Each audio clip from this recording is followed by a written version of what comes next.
할렐루야! 오늘은 우리의 연약함을 아시는 주님이라는 제목으로 히브리서 4장 15절의 말씀을 가지고 증거하겠습니다. 구독과 좋아요, 핸드폰 가로보기 추천합니다. 감사합니다. 그림 속에는 예수님께서 십자가를 짊어지시고 가다가 길거리에 쓰러지신 장면이 이렇게 들어옵니다. 우악스럽게 예수님이 쓰러진 옷자락을 잡고 있는 거친 손이 있죠. 이 그림을 좀 더 확대하여서 보겠습니다. 확대하면 이 그림이죠. 한 손으로 예수님의 옷자락을 거머쥐고 한 손으로는 채찍을 높이 들고 예수님을 내리치는 장면입니다. 그림에서는 홍포를 입으셨지만 사실은 흰 옷을 입으셨습니다. 흰 옷은 아마 채찍질을 많이 당하여서 피가 배어서 붉게 물들지 않았나 생각합니다. 예수님은 힘에 겨운 십자가를 짊어지고 가다가 마침내 쓰러지셨고 동정받지 못하고 채찍질을 받는 이 혹독한 아픔과 고난을 겪으셨기 때문에 우리의 연약함을 아시는 분이십니다. 히브리서 4장 15절 말씀에는 우리에게 있는 대제사장은 우리의 연약함을 동정하지 못하실 이가 아니다. 모든 일을 우리와 똑같이 시험을 받으신 이로되 죄는 없으시니라 라고 예수님에 대하여서 증거하고 있습니다. 우리도 저마다의 삶의 무게에 지쳐 쓰러질 때가 있지 않습니까? 마태복음 4장 2절에는 예수님께서 40일을 밤낮으로 금식하신 후에 줄이셨다고 하였습니다. 이때 시험하는 자는 사탄이죠. 예수님께 하나님의 아들이거든 명하여서 이 돌들로 떡덩이가 되게 하라 라고 이렇게 시험하였습니다. 예수 믿는데 왜 복을 받지 못해? 라는 이러한 마귀의 시험입니다. 돌을 떡덩이가 되게 하는 것은 마귀가 가장 집요하게 물고 늘어지는 우리 일평생의 가장 큰 시험입니다. 그래서 예수님께서는 세 가지 시험 중에 가장 첫 번째 시험으로 돌이 떡덩이가 되게 하는 시험을 받으신 것입니다. 어떻게 물리치셨습니까? 말씀으로 물리치셨습니다.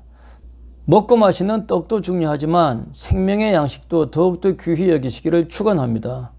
우리의 대제사장이신 예수님은 우리와 똑같은 시험을 받으신 이로되 슈퍼맨은 아니십니다. 사실 제자들은 예수님에게 슈퍼맨을 기대했습니다. 풍랑을 잔잔하게 하시고 물 위를 걸으실 때 제자들은 이 자가 누구이길래 바람과 물까지도 순종하는고 하면서 예수님을 슈퍼맨으로 기대하고 오해하였습니다. 오병이어의 기적을 보이셨을 때에 많은 무리와 군중들은 예수님을 모셔서 왕으로 삼고자 하였습니다. 그들이 보기에 경제를 해결해 준 슈퍼맨이었던 것이죠. 하지만 예수님은 슈퍼맨이 아니십니다.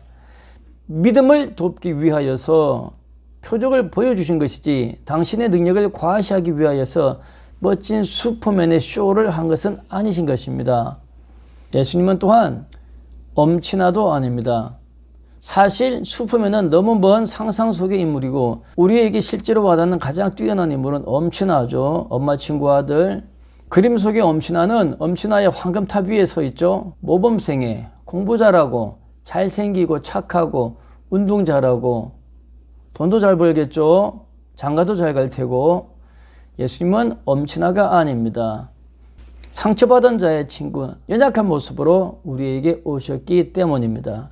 예수님이 슈퍼맨이고 예수님이 엄친아라면 연약하고 병변자가 어찌 감히 접근할 수 있겠습니까? 문둥병자도 눈먼 자도 과부도 죄인도 쉽게 접근할 수 있는 편안한 인물, 편안한 캐릭터, 그가 예수님이십니다. 낮은 자의 아픔을 우리와 똑같이 시험을 받으시니 우리의 연약함을 동정하시느니 그가 예수님이십니다. 예수님은 육신의 연약함을 체휼하셨다 하였습니다. 체휼은 몸으로 함께 겪는 것이 체휼이죠. 히브리서 5장 2절 말씀에는 예수님은 무식하고 미혹된 자를 능히 용납할 수 있는 것은 예수님 스스로도 연약에 휩싸여 있음이라 라고 말씀하셨기 때문입니다. 그림은 예수님께서 겟세마네에서 기도하시는 장면입니다. 왼쪽 높은 곳에 예루살렘 성전이 보입니다. 가장 높은 곳에 그려놨죠. 예수님의 죽음을 결정한 곳입니다. 그리고 예수님께서는 겟세마네에서 간절한 기도를 드리고 있습니다. 그리고 예수님의 공생애의 여정이 굽이 이렇게 길들이 있고 그 길 마지막은 예수님을 잡으러 오는 로마 병정들이었습니다. 그 엄중한 상황 속에서도 세 제자는 잠을 자고 있었습니다. 제자들이라고 자고 싶었겠습니까? 버티고 버티다가 마침내 쓰러져 버리는 것, 그 패배, 그 연약함, 그 아픔, 어쩔 수 없는 좌절, 이것이 우리들의 육신 아니겠습니까? 예수님께서는 그 당시 상황을 마가복음 14장 34절에 우리에게 증가하고 있습니다. 말씀하시되 내 마음이 심히 고민하여 죽게 되었으니 너희는 여기 머물러 깨어있으라. 예수님도 심히 고민하여서 죽게 되었다라고 죽음을 제자들에게 토로하였습니다. 이 말씀은 예수님께서 하나님의 아들로서 죽음을 가벼이 여기고 슈퍼맨적 능력으로 죽음을 쉽게 처리했다라는 것이 아니라 우리와 똑같은 아픔으로 그 죽음을 감당하였다라는 것을 보여주신 것입니다. 육신의 연약함, 그림에는 예쁜 여성분이 어느 쇼 프로그램에서 저보다 키 작은 사람은 싫어요 라고 이렇게 이야기하는 장면입니다. 그래서 얼마만큼 키가 커야 됩니까? 라고 묻자 183은 돼야 됩니다 라고 대답했다고 그래요. 이때부터 남자 키 183이 안 되면 루저다, 패배자다라는 이야기가 한참 떠들어왔습니다. 우리는 다 패배자 아닙니까? 어려서는 나보다 더 강한 아이가 있고 학교 들어오면 나보다 더 공부 잘하는 아이가 있고 사회에 나오면 나보다 더 돈을 많이 버는 사람이 있습니다. 항상 나는 이렇게 치이고 저렇게 밀리는 루즈일 수밖에 없는 것이 우리 인생들 아니겠습니까? 나이 먹어도 마찬가지죠.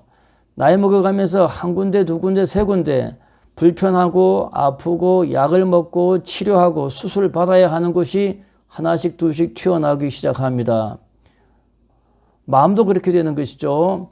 당당하면 사라져버리고 어느새 나도 모르게 두려워하고 겁먹고 비굴해지고 눈치 보게 되는 그러한 삶을 살게 되지 않습니까?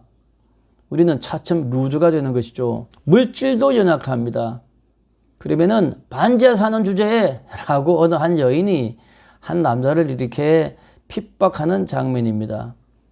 근데 이 그림을 자세히 살펴보면 반지하 남자를 찌르는 것은 여자가 아니라 오늘날의 현실인 것입니다. 모든 남자는 사랑하는 여인에게 사랑을 고백하고 사랑을 얻어서 가정을 꾸미고 아이를 낳아서 행복을 꾸미고 싶은 욕구는 모든 남자에게 주신 생육하고 번성하라고 하신 하나님의 거룩한 명령인 것입니다. 심지어 믿지 않는 자들도 이 마음은 간절한 것입니다. 하지만 반지하 사는 주제에 혹은 집이 있어? 라고 하는 이 엄중한 물음은 우리들 남자들의 주눅을 들게 합니다. 그러면 청년은 기가 죽어서 혼자 살고 말지 이러한 안타까운 마음을 패배자의 마음을 갖게 되는 것이고 그러한 남자들을 보는 처녀들의 마음은 오죽 아프고 쓰리겠습니까? 그래서 여자들은 그렇지 않은 척합니다. 우리는 자유를 찾아서 혼자 살 거예요. 비혼할 거예요. 이렇게 얘기하는 것입니다. 심리학으로 뒤져보게 되면 사실은 이것은 모두 다 오늘날 이 물질의 연약함이 만들어낸 허위의식인 것입니다. 사탄의 장난인 것이죠. 옛날 공자님 말씀에 나라에 도가 있으면 어른들은 평안히 일생을 마치고 과부 호랍이 병든 자에 대한 연민은 넘쳐 흐르며 남자들은 직업이 있고 여자들은 시집갈 자리가 넉넉했다라고 했습니다. 오늘날 돈이 있는데 돈이 맥이 없고 돈이 연약합니다. 왜 물질이 연약합니까? 하나님의 정의가 빠져있는 돈은 연약하기 짝이 없습니다. 우리들의 돈에 정의가 넘치기를, 여러분들의 수고에, 여러분들의 물질에 정의가 넘치기를 축원합니다. 히브리서 5장 7절에는 예수님께서 육체에 계실 때에 자기를 죽음에서 능히 구원하실 이에게 심한 통곡과 눈물과 간구의 소원을 올렸고 그의 그 경건하심으로 말미암아 하나님께서는 예수님의 기도를 들으셨다라고 하였습니다. 그림은 예수님이 십자가에 못 박히신 장면이죠. 그리고 그 옆에 어린 양이 있습니다. 예수님 스스로 어린 양이 되셔서 세상 죄를 짊어지신 대제사장이 되신 것입니다. 히브리서 5장 8절에는 예수님께서는 아들이시면서도 받으신 고난으로 순종함을 배워서 온전하게 되셨다 하였습니다. 하나님이 우리 삶에 고난을 줄 때에 온전하게 받으시고 기도하심으로 승리하시기를 축원합니다. 예수님은 순종함으로 십자가를 짊어지심으로 말미암아 하나님께 부활의 승리를 얻으신 것입니다. 그리하여서 예수님은 자기에게 순종하는 모든 자에게 영원한 구원의 근원이 되셨다 하였습니다. 그리고 하나님께 멜기세덱의 반차를 따른 대제사장이라 칭하심을 받았다. 멜기세덱은 어떤 대제사장입니까? 멜기세덱은 창세기 14장에서 아브라함에게 가장 먼저 축복해 주신 제사장이 멜기세덱입니다. 그 예수님께서 무덤 문을 박차시고 승리의 깃발을 가지고 나오시는 장면이 이 그림입니다. 부활하신 주님이신 것이죠. 순종하심으로 말미암아 영원한 구원의 근원이 되셨고 자기를 믿는 자에게 누구나 다 이러한 부활의 구원을 우리들에게 주신다는 것입니다. 사순절, 예수님의 깊은 고난의 의미와 아픔이 우리들 마음속에, 우리들 신앙 속에 깊이 스며드시기를 주의 이름으로 축원합니다. 감사합니다.